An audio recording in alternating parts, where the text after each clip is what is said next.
Olha, o Mauro César Pereira já está aqui entre nós, já vai dar o seu pitaco. Só para também engrossar mais o conteúdo dessa conversa, o UOL conversou com um especialista em cardiologia, um cardiologista, que falou sobre o assunto, sobre se ele pode voltar, se ele não pode voltar.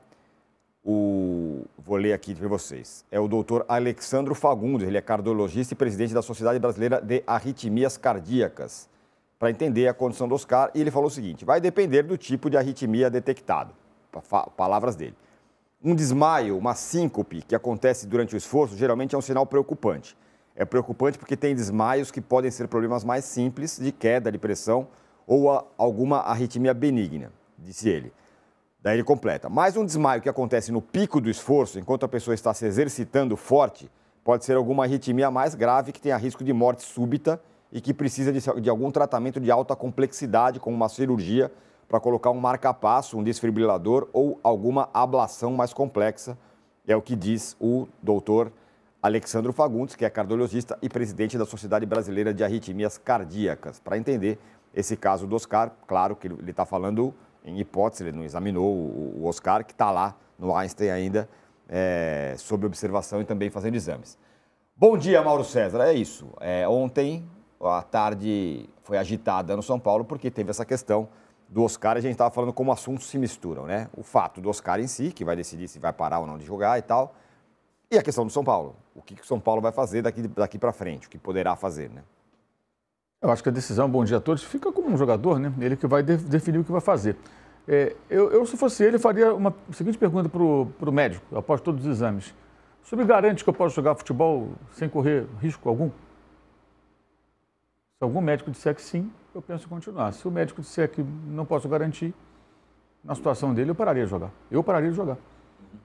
Vamos lá, carreira do Oscar. Começou no São Paulo, passou pelo Internacional, foi para o Chelsea, jogou Champions League, jogou Copa do Mundo, fez a opção de ir para a China, porque ele poderia ficar na Europa. Lá ele teve um contrato maravilhoso, um dos maiores do mundo. Ficou muito tempo lá. Aliás, acho que foi o único nome minimamente relevante, ou relevante, né, tiro minimamente, que no caso dele. Um nome relevante que permaneceu na bolha chinesa por mais tempo, que todo mundo começou a voltar, né, para os seus países de origem, ou voltando para a Europa, enfim. Imagino que a vida dele deve estar muito bem resolvida. É um jovem, o jogador pode ser veterano, mas ele é um homem jovem, né? E assim, eu não sou uma pessoa mística, mas é incrível, né? Tudo que está acontecendo com ele. Vocês falaram das lesões e tudo, agora mais isso. É como se alguma coisa dissesse, cara, já deu. Sério. Assim. Aí se mistura, ou com São Paulo, né? As coisas estão acontecendo com o São Paulo, né? Com o São Paulo também. Porque pensa, né? O Luiz Gustavo, o problema da embolia pulmonar, que é uma questão um também atípico, né? Atípico, né? Que também a idade do jogador, se o jogador reflete sobre a continuidade ou não na carreira, também é uma questão para o Luiz Gustavo, né? Agora o Oscar e tudo mais. O Mauro falou, são 34 anos, uma carreira, como o Mauro descreveu, de sucesso, inclusive financeira. E ele teria mais 2 anos de contrato ainda com o São Paulo, né? O contrato dele vai até o final de 2027, a ver como é que ele vai decidir agora daqui para frente. Eu penso assim que, sei lá, né, nessa altura, né, depois de todas as dificuldades, assim, lógico, tudo vai depender do que os médicos vão dizer, mas tem que sentir muita confiança para continuar jogando, né? Você tem que estar muito seguro disso. O caso do Eriksen é muito marcante, o cara resolveu continuar. O Oscar, assim, tem mais o quê? 1, 2 anos de contrato, de carreira? Quanto tempo ele vai conseguir jogar? Independentemente disso, né? Já está realizado, né? Enfim, até porque, como eu disse, ele quando vai para a China, ele vai porque ele quer. Ele teria a opção de ficar na Europa. Ele tinha mercado nos clubes importantes. Ele jogava num clube grande. Jogava no clube campeão europeu, né? No Chelsea. Um time campeão inglês, um time relevante no cenário internacional. Ele fez a opção de ir para a China, onde ele poderia ganhar mais dinheiro, bem mais. E lá ele permaneceu, cumpriu o seu contrato. É uma coisa muito pessoal, né? Eu lamento por ele, é triste, porque a insegurança que você vai sentir a partir de agora é inevitável, é inerente à sua situação, mas é uma coisa para pensar bem, conversar com as pessoas próximas, pessoas queridas e tomar uma decisão madura. De uma forma ou de outra, se ele tiver que parar, eu acho que ele pode se orgulhar da carreira que ele teve. Ele fez uma carreira bacana até aqui, né? Porque não acabou. Uma carreira legal e tal. E acho que a questão com o São Paulo, fora isso, é que ele não conseguiu entregar para o São Paulo o que parecia ser Porque a volta dele, para mim, sempre foi assim, meio que vamos fazer as pazes, né? Isso. Vamos ficar de bem? Estamos de mal um tempão, vamos ficar de bem. Porque ele começa no São Paulo, sai do São Paulo numa situação de briga jurídica, vai para o Internacional. Mas, na minha visão, essa história não teve um fim. Porque no final da passagem dele pelo time gaúcho, ele vai para o Chelsea e o São Paulo. O Inter entra num acordo, o Inter paga lá um valor para o São Paulo para encerrar a questão. Ou seja, quando há um dinheiro para encerrar a questão, é porque não houve o martelo da justiça batido em última instância. Pum, acabou, venceu aqui a parada, o lado tal ou o lado aquele outro. Então ficou uma coisa meio no ar, porque ele começou no São Paulo, né? Não estou aqui discutindo quem tinha razão ou não, porque me parece que a própria justiça não definiu, tanto que eles chegaram num acordo, os dois clubes, para que ele pudesse seguir para o futebol inglês. Então, a volta dele sempre me pareceu uma volta para tentar jogar pelo clube e tudo mais, e conseguir ter uma outra visão do torcedor de São Paulo com relação a ele. Mas agora com essa, cara, é um negócio muito sério, tem que pensar muito, né? A gente tem que lembrar que foi trágica e coincidentemente, né, o São Paulo era o clube onde estava acontecendo um jogo onde há 20 anos morreu um jogador. Você está até com uniforme. E o ano passado também, e agora teve um outro recente, agora, falou que teve o Serginho. O uniforme do esquerdo. E o esquerdo do Nacional de Montevideo. Exatamente. Então, assim, aconteceu 2 vezes. Aliás, É uma macabra coincidência, Ele né? estava machucado naquele ocasião do esquerdo, mas enfim, ele estava no São Paulo, ele viveu o que aconteceu com ele. Não, ele não estava ainda, né? Libertadores passado. E o caso do Serginho foi muito marcante, né? Porque foi o que mudou tudo. Desfibrilador não existia, passou a ser colocado no estádio, ambulância, médico, a coisa toda, não havia. Aquilo foi um negócio ao vivo.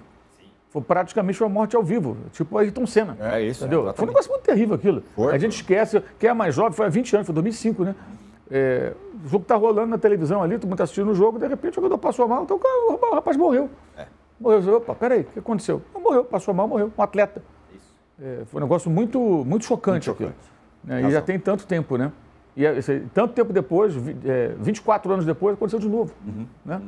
Exatamente. Então, sei lá, muito sério isso. Acho que ele tem que pensar com muito carinho e tomar a decisão mais segura para a saúde dele e para a vida dele. Eu, assim como você, também sou pouco místico, mas assim, aconteceu tanta coisa nesse ano com o Oscar e tudo mais, que você fala, bom, será que não é um aviso para eu parar? Mas diga lá, Casão, você chamou? Sim. Então, a decisão é muito delicada de qualquer maneira em parar de jogar. O cara parar de jogar. Ninguém decide parar de jogar com facilidade, estando doente ou machucado ou sem possibilidade de jogar. Ninguém decide com facilidade. O Eriksen resolveu voltar a jogar, claro, que teve aval dos médicos, mas porque é apaixonado pelo futebol. É apaixonado pelo futebol. Todo jogador de futebol é apaixonado por jogar futebol. É uma paixão, é um esporte. Você é profissional de um esporte. Quando você é profissional de um esporte, você começa a fazer aquilo desde pequenininho, porque você ama aquilo. Então, quando o cara vai parar de jogar futebol, não é simplesmente assim, parei, eu tô rico, tá tudo certo, tenho uma puta grana. Não, você vai abrir mão de uma paixão. Você vai abrir mão de uma coisa que você ama. Né? Uma coisa que você fez a vida toda e que mexe com o seu corpo e que mexe com o metabolismo, com a adrenalina e tudo mais. Então, a decisão de parar de jogar futebol é muito complicada. Tanto que você olha por aí, quantos Masters de time de futebol tem com os caras jogando campeonato ou viajando, fazendo jogos no interior, fazendo jogos festivos. Os caras vão jogar porque gostam de jogar futebol. Não é porque precisa jogar futebol ou porque alguns sim precisa de um dinheiro, vai, joga porque recebe. Mas independentemente disso, dentro do cara tem um amor por aquilo. E abrir mão de uma coisa que você ama não é uma coisa simples. Não é uma coisa assim, muito pelo contrário. É uma coisa muito complicada, em qualquer sentido, em qualquer tipo de amor. Não estou falando o jogador de futebol especificamente. Quando você tem que abrir mão de um amor, seja ele qual for, não é uma decisão simples para a pessoa. Não é uma coisa simples. Oscar, por exemplo, vamos supor que o médico fale para ele, eu não posso te garantir que você vai jogar sem correr risco. Eu não tenho certeza disso. Mesmo o médico falando isso para ele, que fica definido que, se você quiser jogar, a responsabilidade é sua, você pode morrer dentro do campo. Mesmo nessa situação, o cara vai parar, pro Oscar decidir parar de jogar, vai ser muito complicado a aceitação dele próprio. Ele tem um trabalho da cabeça muito, muito complicado. eu tenho que parar de jogar porque eu tenho um problema no coração, mas joguei a vida toda, nunca tive problema. Eu gosto de jogar, eu me sinto bem para jogar, ao mesmo tempo eu não posso. É abrir mão de um amor. Ninguém abre mão de um amor sem ter, com facilidade ou sem ter problemas psicológicos. Ninguém, de nada, nenhum tipo de amor. Concordo com você, Casal. Perfeito, decisão né? muito difícil. A gente pode transportar para outras situações, não exatamente a questão do risco cardíaco e tudo mais na prática. Quantos pilotos têm acidentes quase fatais? Mas fala, cara, o cara não vai voltar. Depois dessa, o cara não vai voltar a pilotar. O cara volta. O cara volta a pilotar. Exatamente. Então, tipo, Niki Lauda, né, Nelson pouco... Piquet, os caras tiveram acidentes, quase morreram e o Piquet não. Niki Lauda. O Piquet deu um tempo depois, mas o Niki Lauda voltou, quase morreu torrado no incêndio e depois voltou. Bom, tem o... No mesmo ano, hein? No mesmo ano. Tem o Washington, né, Coração Valente, que ele ficou procurando um médico que falasse você pode. Ótimo exemplo também, porque esse tinha todas as contraindicações possíveis, foi buscar um especialista que o banco... Foi uma história... Ele foi quase lutando contra um diagnóstico. Lutando contra um diagnóstico. Foi procurar um médico e falou, não, você pode, e jogou, enfim. Realmente, falou bem, Casal, deve ser uma decisão muito difícil. Ô, Tironi. Oi. Tironi, rapidinho. O Washington fez tudo isso que vocês falaram, mesmo com todos, a grande maioria mostrando para ele que era muito arriscado, que ele não podia voltar, ele continuou correndo atrás de alguém, de um cara. Se um cara falasse para ele, você pode, ele continuaria como ele continuou, por amor ao futebol. É isso, perfeito, Casal, exatamente. Agora, a gente, claro que, como a gente já falou muitas vezes, evidentemente que a questão central agora é se o Oscar vai ficar bem para viver sua vida, jogando ou não jogando. Mas, como disse o Arnaldo, os assuntos se misturam, Arnaldo. E aí tem um diagnóstico sobre o São Paulo, um olhar sobre o São Paulo. Primeiro, o que o São Paulo vai fazer daqui para frente, sei lá, se o Oscar resolver parar, encerrar a carreira, entrar num acordo e tal. E aí tem uma outra conversa, que também é duro falar isso, mas é uma realidade do São Paulo hoje. O São Paulo, com o evento do Oscar, ele terá feito por 3 vezes apostas que não funcionaram, por diferentes razões.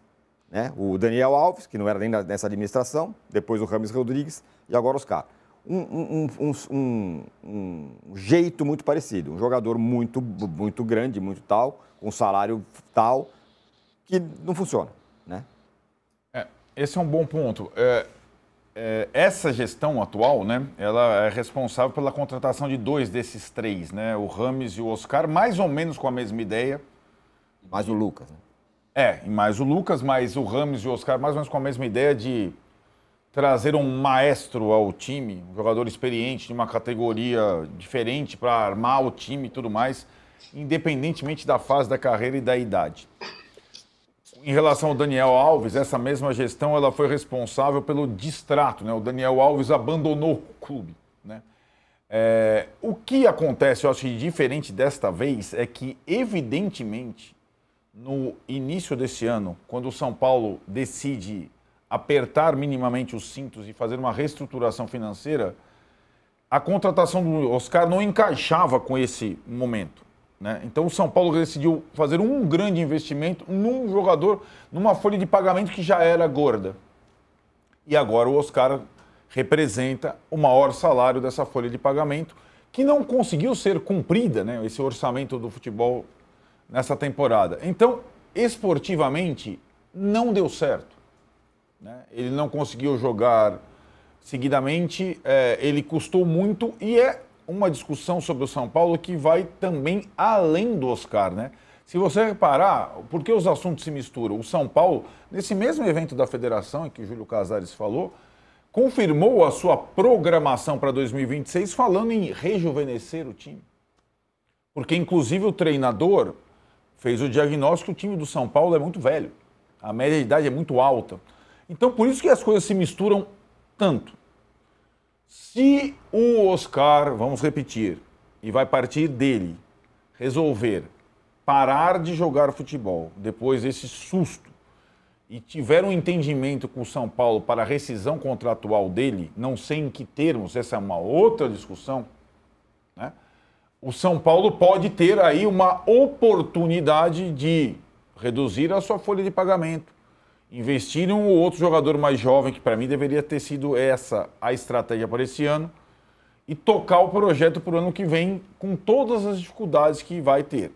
Uma coisa é certa, o ano que vem o Oscar vai estar um ano mais velho tendo passado por isso. O Luiz Gustavo vai ter um ano mais velho tendo passado pela embolia pulmonar. O Caleri vai estar um ano mais velho tendo passado pela cirurgia de ligamento cruzado. Pensa nesse combo, esse é o São Paulo. Né? E reestruturar essa equipe que teve lampejos em 2025, me parece uma missão bem complicada, porque a gente já entendeu que a grana não vai estar farta para o ano que vem de novo, que o São Paulo não vai sair dessa tentativa de reestruturação. Mas essa tentativa de trazer um jogador... Você sabe como é que é a minha opinião, né, sobre isso. Para mim, o São Paulo desvirtua o seu rumo vitorioso a partir da contratação do Adriano Imperador, que fez um bom semestre no São Paulo. Mas, para mim, aquilo não tem nada a ver com o São Paulo. Nem o Adriano Imperador, nem a volta do Luiz Fabiano, nem o Lucas, nem o Oscar, nem o Daniel Alves, nem o Rames Rodrigues. Isso não é o São Paulo. Nunca foi do São Paulo. O Casão jogava em 85, tinha saído do São Paulo contratou o Falcão. Não foi uma boa para o São Paulo. Né? Teve o Zizinho lá nos anos 50, né? Mas o Zizinho, o Leônidas, o Cerezo, lá atrás. Sim. Aliás, a cada ano... Então já foi o São Paulo em algum momento. Já foi o São Paulo num momento diferente. Sim, já foi o São Paulo era tricampeão brasileiro sem nenhuma grife. Nenhuma grife. Nenhum jogador veterano, nenhuma grife. Né? E acho que o São Paulo saiu do caminho dele. O São Paulo tinha um modelo mais ou menos que o Palmeiras tem agora. Antes desse Palmeiras milionário, né? Até o Palmeiras milionário. E acho que essa situação, cara, na hora da contratação, porque tem torcedor que ama a contratação bombástica, depois, cara, para valer a pena. E, normalmente, agora, nesses casos, foi assim, com o Daniel, o Rames e o Oscar, são contratos longos, que o jogador já chega com uma certa idade e vai ficar mais 2, 3 anos. Para mim, não vale a pena, ainda mais no futebol atual. Essa constatação que o São Paulo precisa rejuvenescer o elenco é uma constatação mundial. O Paris Saint-Germain é campeão da Europa com uma média de idade de 25 anos. Não existe um elenco com essa média de idade. Ainda mais no futebol brasileiro com esse calendário. Não existe. Não é compatível. Né? Mas isso é uma situação que não envolve apenas o Oscar, hein, Tironi? Envolve uma série de outros atletas que estão por lá. O São Paulo não contratou o Cédric, lateral português, recentemente por experiência, que fez um contrato depois de 3 anos com ele. O contrato do Cédric foi até o final de 27, assim como o do Oscar. Faz sentido isso? Não faz o menor sentido. É isso que eu falo. O Mauro sempre fala sobre isso, né? Sobre esses contratos longos para jogadores veteranos. Mas, enfim, o São Paulo talvez vai ter que, na marra, mudar o seu jeito. E eu concordo com você. O São Paulo, historicamente, teve jogadores... Ele tinha essa coisa, né? Porque o Cerezo, porque o Gerson e de novo, depende... Quando você se amarra assim, vai depender do jogador. Sabe quem quis sair do São Paulo? O Rames. Não foi o São Paulo que quis que o Rames saísse. Exato. O Rames queria jogar na Liga Espanhola. No Raio Vallecano tinha uma proposta. Se ele não faz um movimento, o São Paulo não consegue fazer. Aí depende do jogador, cara. E aí, Mauro? O clube está amarrado. Eu acho assim, que tem algumas diferenças, né, daquele período do tricampeonato para agora, né? Não só do futebol que é jogado no Brasil, mas também não existia essa dupla de times muito ricos, nem as SAFs, que momentaneamente são ricas, né? Algumas. Caso do Atlético 2021, caso do Botafogo ano passado, até esse ano. O Botafogo tem bastante dinheiro ali dentro, embora o time não ande. Então tem uma concorrência um pouco diferente. A grande questão é que São Paulo não tem uma condição econômica que permita a ele sequer se readequar a esses tempos e criar sua própria política de contratações, de formação de elenco. São Paulo tem uma dívida muito grande, está tentando diminuí-la, né? Vai conseguir alguns resultados esse ano, sim, pelo menos estagnar ali e tal, que é melhor do que nada, mas ainda é pouco diante daquilo que é necessário fazer. E acho que essa questão da política, para mim, o que mais me chama atenção na política de contratações é a contradição. É você trazer jogadores veteranos caros, muito caros. O Oscar, por exemplo, todo respeito, é muito caro quando você está apertando o cinto. Então, uma coisa ou outra, né? Então, assim, é isso aí que eu não consigo entender muito bem. E o pior de tudo, para essa gestão, é que se o veterano vem, joga e dá um resultado técnico, você fala, cara, fez um esforço, olha aqui, ganhou isso, chegou longe dessa competição, aí teve uma premiação, né? Ganhamos tantos clássicos, jogos importantes. Mas os caras não jogam. Para azar, não jogam. Porque o caso do Caleri foi uma fatalidade, ligamento cruzado, é um azar. Mas o Lucas se viu envolvido com lesões ao longo do ano, melhora, não melhora, opera, não opera. Não conseguiu jogar. Não consegue jogar. Jogar, que eu digo, no nível que ele poderia, o que ele até já jogou, evidente, em tempos recentes. E o caso do Oscar é o mais marcante, porque ele praticamente não entrou em campo. Chegou a jogar até de segundo volante e tal, dado momento. O Zubeldia parecia que estava encontrando a posição para ele. Aí, de repente, lesão, volta, não volta. Ah, volta tal dia, não voltou, demora mais um pouco. E agora essa questão, que ainda é mais complexa, né? Pelo menos em tese, ou a priori, melhor dizendo. Então, acho que essa que é a grande questão. Mas acho que tudo isso passa pela vaidade do dirigente maior, que é o presidente do clube. De querer desfilar com o Rames Rodrigues pela passarela do aeroporto, depois que ele dá aquela imagem. Eu sempre, se eu favor, repito aquilo em looping, quando falar de São Paulo, para as pessoas não esquecerem o quão constrangedor aquilo. O presidente de São Paulo foi buscar o Rames e ele se colocou ao lado do jogador, enquanto a câmera se deslocava, ele ia junto andando do lado. Quer dizer, os holofotes estão para mim, eu estou trazendo o Rames Rodrigues. E o erro de avaliação, óbvio. O Rames já não jogava lá no Oriente Médio, no Catar, né? Ele mal jogava. Ou seja, as suspeitas, as desconfianças de que ele não conseguiria jogar a contento, elas eram enormes e de fato se concretizaram. Ele mal jogou. Ele mal jogou, ainda perdeu um pênalti numa eliminação de Sul-Americana, por aparelho DU, do Zubeldia na época, né? Então você vê que assim, é muita vaidade, muita vaidade. E assim, um clube na situação de São Paulo tem que ter pessoas que não tem essa vaidade, que tem uma vaidade. Eu vou colocar o clube em ordem, eu vou começar a colocar o clube em ordem. Vocês vão lembrar de mim não como o cara que desfilou com o jogador, que trouxe contratação, mas o cara que começou a organizar a casa. E assim, eu acho que o mais incrível é que existe uma história no futebol brasileiro, que é do Flamengo, em que essa fama cola numa pessoa, que as pessoas do Brasil, elas sempre querem eleger um herói, que é o Eduardo Bandeira de Mello, que não é, eu sempre digo isso, não é o arauto da reformulação do Flamengo. Ele foi o presidente, ele participou, mas não foi ele que bolou o plano, não foi ele que montou todo isso, não, foi um grupo de pessoas, ninguém faz isso sozinho.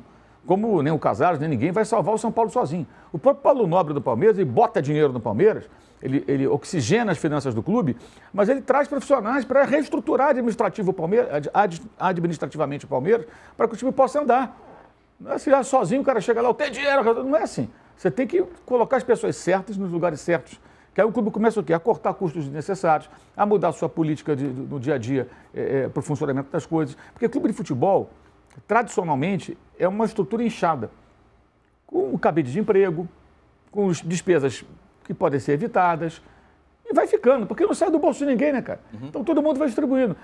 Mal comparando, é como vários espaços no serviço público. Né? Porque tem muita gente assim.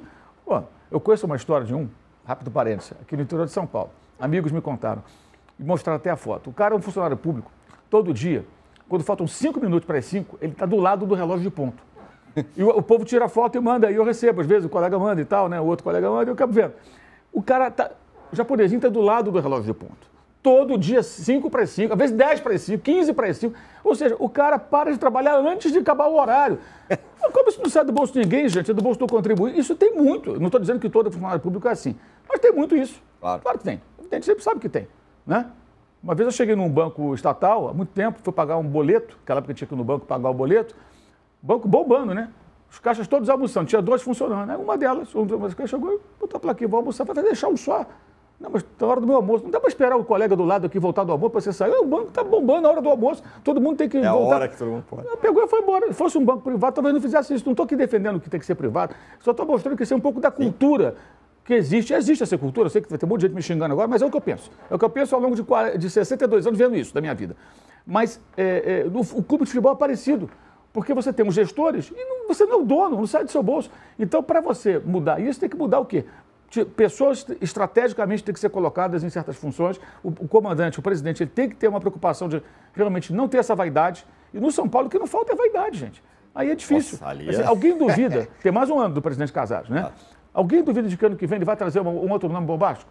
Não dá para duvidar. Especialmente se o Oscar resolver parar de jogar. Sim. E rescindir o contrato. Porque aí você vai abrir um buraco ali, vai abrir um espaço que não existe, porque o São Paulo não tem esse dinheiro sobrando, mas na mentalidade de quem dá dinheiro, nós pagamos com o Oscar, vamos trazer um outro cara. E isso vem de antes dele, porque houve também o caso do Daniel Alves. Que o São Paulo paga até hoje, que paga até hoje. Por que o São Paulo aperta o cinto e continua pagando, né? Tem Rames, tem Oscar, exatamente. Continua devendo. Enfim. Bom, ontem saiu... Finalmente, teve lá a reunião do Conselho Técnico da Federação Paulista para anunciar